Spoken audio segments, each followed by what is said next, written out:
Hi, everyone. Welcome to my presentation for the course Introduction to Deep Learning, Summer 2024 at Harvard Summer School. Today, my project topic is the DoorDash delivery ETA prediction. My name is Shixin Li. So I think every one of us should be encountered a situation when we felt very hungry and we placed our order at DoorDash or Uber Eats or Grubhub. And then the next step is the application will give us the ETA of our food delivery, and we just wait for that delivery with the hungry mind. So the issue is, have you wondered whether the ETA provided by those applications are reliable? For example, if they say, okay, your food will come to you in 40 minutes. So is this 40 minutes an accurate estimation of the delivery time, or can we make it more accurate or exact using what we have learned in this course, which is deep neural network model? So actually, in nowadays, not only DoorDash, but also any other companies like Uber Eats, Grubhub, this kind of, all of them has the specific data scientist to predict the ETA of the food delivery. And this is a very big topic for every of these companies. So what we are working on today is we will use our existing data to predict the ETA of the DoorDash food delivery, and that's our target. Then is the data set. As you can see, what we used for the data is a Kaggle data set. So the link I kept here, and let's take a quick, let's see some sample data very quickly. For example, in our data, we have the market ID, which indicate whether which market is this order in. And also we have the order created time and actual delivery time. That is, if we take the difference between these two, we should get our target variable, which is the actual delivery duration.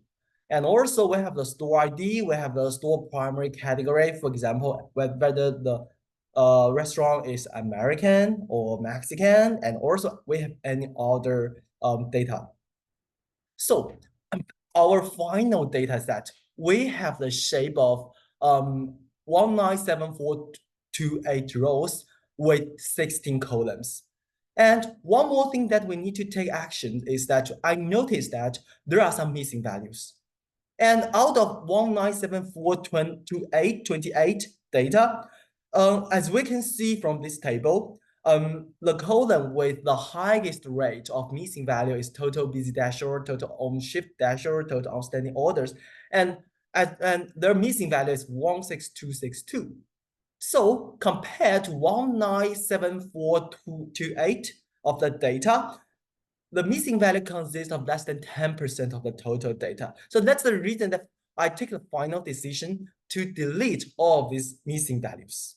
And for example, so after deleting the missing values, our data size getting from 197428 to 175777.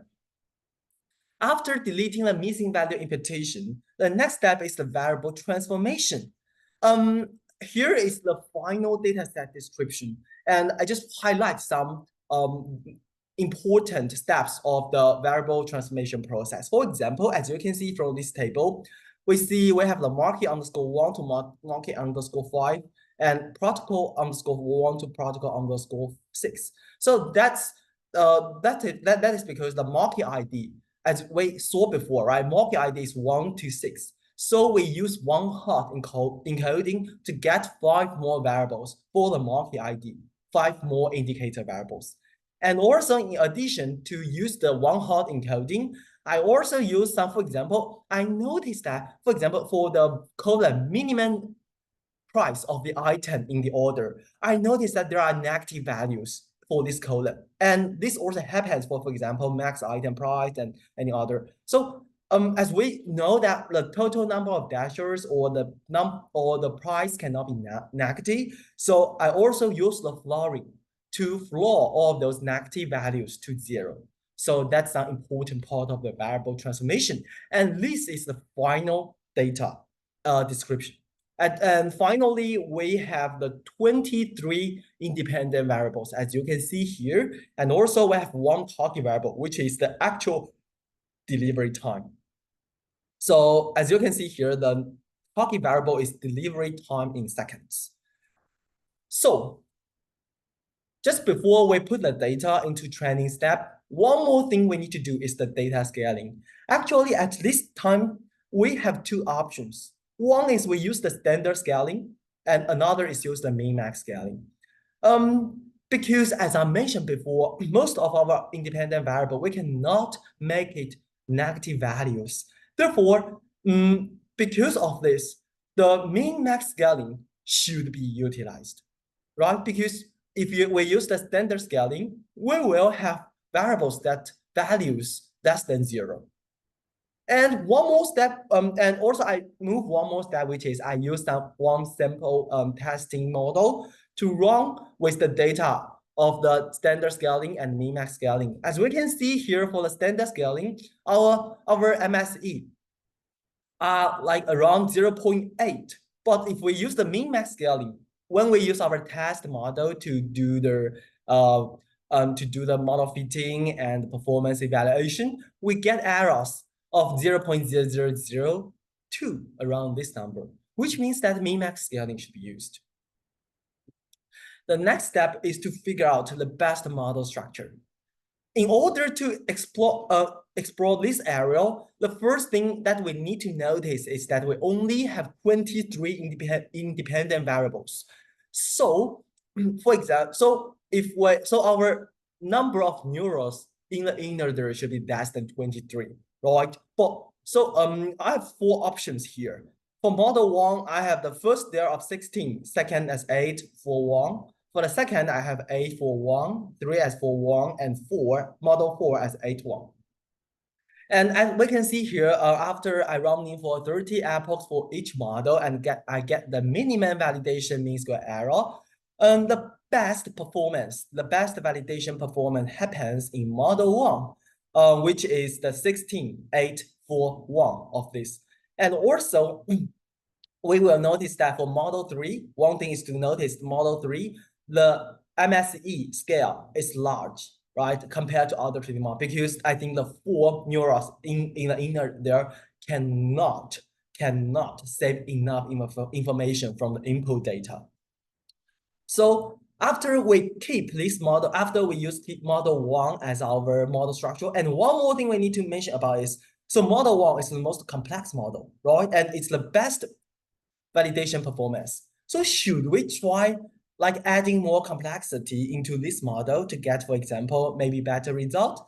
The answer is because, as I mentioned, we only have 23 models. We only have 23 independent variable. So the maximum multiples of 4 is 16, right? Less than 23. So that's the reason that I choose the model, the first there as 16 neurons, and then 8, 4, 1 as the final prediction. And the next step is after we figure out the best model structure, the next step is the activation method. And here I keep the result of the model 1, which is all using ReLU. And also I tried 4 more candidate models using SeLU, Tangent, Sigmoid, and Leaky ReLU. So as we can see here, the SeLU will increase the validation mean square error to a large scale, so we drop it. But for the model 6, model 7, and model 8, which use tangent, sigmoid, and leaky ReLU, we can furtherly reduce the validation mean square error from 0.00019 to around 0.00017. Furtherly, if we use the leaky ReLU, we can even reduce the validation mean square error less than 0.00017, which is 16 something. So And also one more thing we need to notice in this model structure is for the final there, for all of the model, the final there, the output there, I keep the activation as ReLU. That is because our final prediction is about the actual, it's about the predicted delivery time, ETA. So that cannot be negative. So that's the reason that I keep the final output there as ReLU. So, and let's take a very quick view of the final training and testing error across the iteration steps. As we can see that as our epochs increase, the test errors and training error decrease accordingly. And for the best test errors, which is validation errors, happens in the epochs of 24. So let's come to the conclusion. The first, as most of the variables are non-negative, so as we discussed before, so we use the min max scaling. And after comparing the first 4 candidate models, we choose the best model structure as with 3 layers and 16, 8, and 4 neurons respectively. And the third one is after furtherly comparing 4 more candidate models about different activation methods, we finally figure out that the leaky ReLU performs the best across all.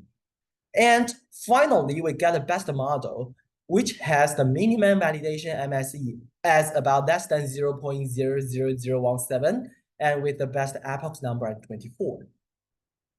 So that's all for my presentation today. Thank you so much.